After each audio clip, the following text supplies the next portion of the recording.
जय Hind dear students. मैं are के जोशी। आज हम पढ़ेंगे एक नई कविता जिसका शीर्षक है द पोइट्री ऑफ अर्थ, और ये सर जॉन कीट्स के द्वारा रचित है। देखिए, यह कविता एक सोनेट है। सोनेट क्या होती है? 14 लाइन की जो कविताएं होती है ना, उन्हें सोनेट कहते हैं। 40 line poem is called a sonnet. तो इस सोनेट में दो पार्ट है, ऑक्टेव और सेस्टेट। ऑक्टेव 8 लाइन का है और सेस्टेट 6 लाइन का। तो क्या कहती है कविता? The poetry of earth. Poetry का मतलब यहां पर हुआ म्यूजिक और सॉन्ग, और अर्थ का मतलब हुआ नेचर। तो कविता के इस शीर्षक का क्या अर्थ निकलता है? शीर्षक का अर्थ निकलता है the music of nature, song of nature. तो पोइट्री ऑफ अर्थ का मीनिंग क्या हुआ बेटा? Poetry of earth means the music of nature, it means the song of nature. Keats finds inspiration in nature. हमारे जो कवि है ना, जॉन कीट्स, ये प्रकृति से बहुत ही ज्यादा इंस्पायर्ड है। तो चलिए कविता को लाइन बाय लाइन समझने का प्रयत्न करते हैं।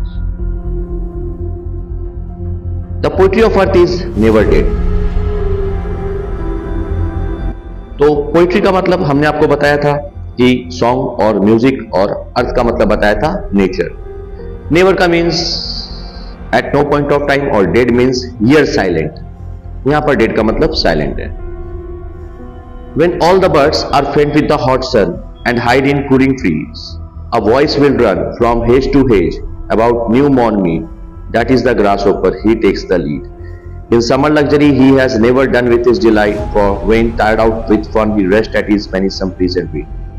तो देखिए, द पोइट्री ऑफ अर्थ जो गीत है, प्रकृति का जो गीत है, वो कभी भी शांत नहीं रहता है। कवि यहां कहना चाह रहा है कि the poetry of earth is always alive, the poetry of earth is immortal. कविताएं जो होती है ना, वो अमर होती है। तो ठीक उसी सेंस में कवि यहां ये बताना चाह रहा है कि the poetry of earth is immortal, it is never dead, it is always alive.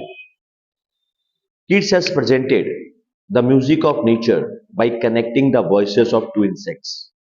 Keats ने प्रकृति के गीत को प्रस्तुत किया है दो कीड़ों की आवाज को ज्वाइन करके, कनेक्ट करके। ये दो कीड़े कौन कौन है? ग्रासहोपर और cricket.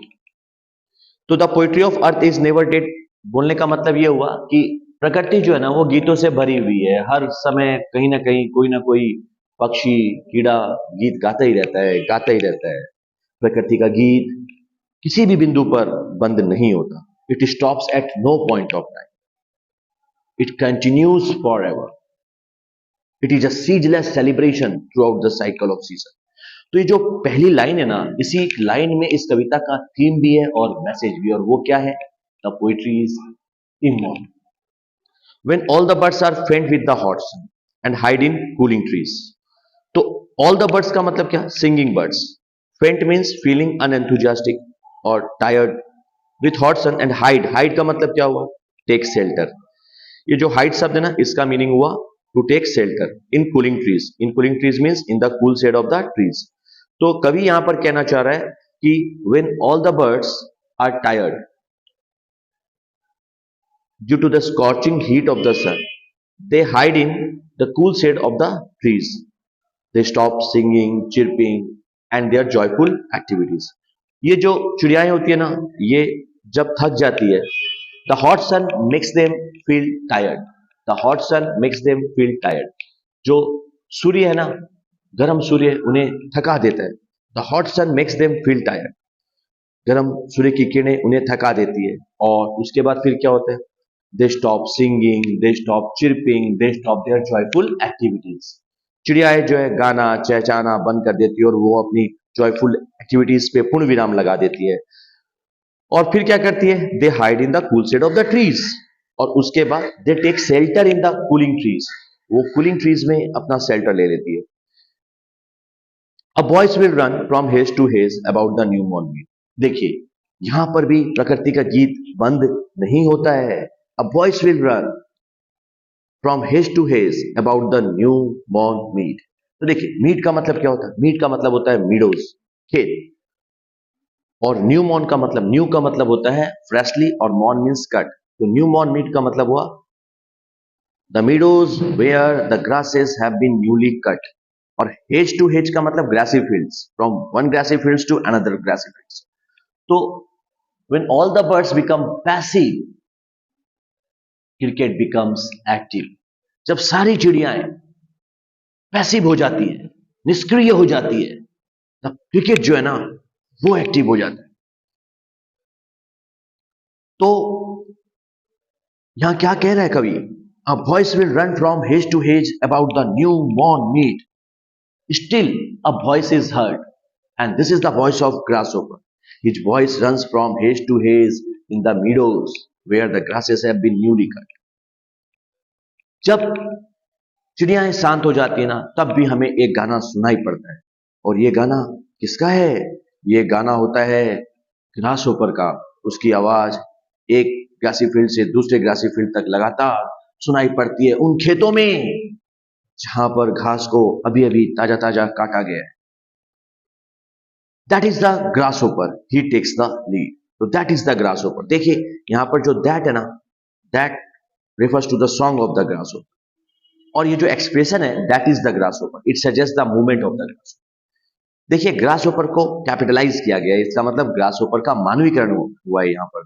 The grasshopper has been personified here. तो कवि कहता है कि देखो वो रहा grasshopper, he takes the lead, means he becomes the leader of the season, he becomes the captain of the season, he becomes the poet of the season। यहाँ पर ग्रासहोपर जो है ना वो पूरे के पूरे समर को लीड करता है। The grasshopper symbolises summer. Similarly the cricket, the another insect, symbolises winter. यहां पर हम लोग ग्रासहोपर के बारे में पढ़ रहे हैं जो कि समर को सिंबलाइज करता है। ठीक उसी प्रकार से क्रिकेट जो है वो विंटर को सिंबलाइज करता है। तो जब ग्रासहोपर जो है ना पूरी की पूरी गर्मी में लीड करता हुआ आगे बढ़ता हुआ नजर आता है, एक कैप्टन के जैसे, एक हीरो के जैसे, एक सिंगर के जैसे। In summer luxury he has never done with his delight. तो देखिए डन विथ का मतलब क्या होता है, फिनिश्ड विथ। तो he has never done with his delight मतलब his joy knows no bound, he chirps away merrily. उसकी खुशी का ठिकाना नहीं होता है और वो चहचहाता चला जाता है। For when tired out with fun he rest at ease when is some pleasant weed. तो देखिए ईज मीन्स कंफर्ट और प्लीजेंट वीट। तो यहां पर जो ये वीट जो लिखा हुआ है ना, प्लीजेंट मीन्स डिलाइटफुल और चेयरफुल हम लोग कह सकते हैं। वीट का मतलब होता है अनवांटेड ग्रास, बेनिथ का मतलब हुआ अंडर। तो when he is tired out of fun he rest beneath some pleasant weed। जब वो अपनी फनी एक्टिविटीज से थक जाता है तो वो कुछ अनचाही घास के नीचे बैठकर आराम फरमाता है। तो देखिए ये आराम क्यों फरमाता है, क्यों रेस्ट करता है? ताकि वो एक नई एनर्जी गेन कर सके। he rest beneath some pleasant weed to gain some new energy। तो यहां पर हमारा जो ऑक्टेव पार्ट है वो खत्म हो जाता है। अब चलिए देखते हैं ऑक्टेव के बाद सेस्टेड पार्ट को। The poetry of earth is ceasing never. देखिए हमने जो पहली पंक्ति में जो चीज को समझा था उसी आइडिया को यहां पर भी कन्वे किया गया है। The poetry of earth is ceasing never. Ceasing means stopping. तो क्या कह रहा है कि the poetry of earth does not stop in winter too. हम इस लाइन का मतलब ये समझ सकते हैं, the poetry of earth stops never. प्रकृति का गीत कभी भी बंद नहीं होता। On a lone winter evening when the frost has wrought silence from the stove there thrills the cricket song in warmth increasing ever and seems to one in drowsiness half lost the grasshoppers among some grassy hills। तो देखिए यहाँ पे क्या कह रहा है कवि, यहाँ कवि कह रहा है कि कविता का जो प्रकृति का जो गीत है, क्षमा कीजिएगा, प्रकृति का जो गीत है वो जाड़े में भी बंद नहीं होता है। Frost wrought silence during winter. Frost मतलब कुआसा होता है, वो विंटर में साइलेंस क्रिएट करता है। यह जो रॉट शब्द है ना, ये जो रॉट शब्द जो हैज रॉट अ साइलेंस, यहाँ रॉट का मतलब हुआ क्रिएटेड और मेड। तो फ्रॉस्ट रॉट साइलेंस, ठीक है, तो ये साइलेंस को क्रिएट करता है। From the stove there thrills the cricket song. तो देखिए यहाँ पर क्रिकेट आ गया। तो the cricket breaks this silence, the song of the cricket breaks this silence. Cricket का गाना इस सन्नाटे को चीर देता है और प्रकृति के गीत को निरंतरता प्रदान करता है। The song of the cricket continues throughout the winter. When the grasshopper becomes passive, the cricket becomes active. जब grasshopper निष्क्रिय हो जाता है तो क्रिकेट कमान संभालता है। यहाँ देखिए क्रिकेट को भी कैपिटलाइज किया गया, क्रिकेट का सी, तो यहाँ पे क्रिकेट का मानवीकरण हुआ है। The cricket has been personified here. The cricket symbolizes winter. जैसे कि ग्रासहोपर समर का प्रतीक था, यहाँ पर जो क्रिकेट है वो विंटर का प्रतीक है। तो the song of the cricket breaks the silence. In warmth increasing ever means the song of the cricket increases warmth during winter and seems to one endogenous half lost the grasshoppers among some grassy hill. तो देखिए यहाँ पे one का मतलब क्या है कि there is a man, he is sitting beside the fireplace, he is half lost in endogenous. The song of the cricket seems to him the song of the grasshopper. He thinks that a grasshopper has been singing among some grassy hills. तो यहाँ पे कवि क्या कहना चाह रहा है? कवि यहाँ पे कह रहा है कि क्रिकेट का जो गाना है ना, वो ठंडी में भी गर्माहट का एहसास दिलाता है। तो जैसे वो लक्स कोट का ऐड आता है ना टीवी में, ठंडी में दे गर्माहट, लक्स कोट, थर्माकोट, वो हम लोग टीवी में ऐड देखते हैं ना, तो वैसे ही क्रिकेट का गाना जो है ना, वो यहाँ पर वार्मथ को इंक्रीज करता है।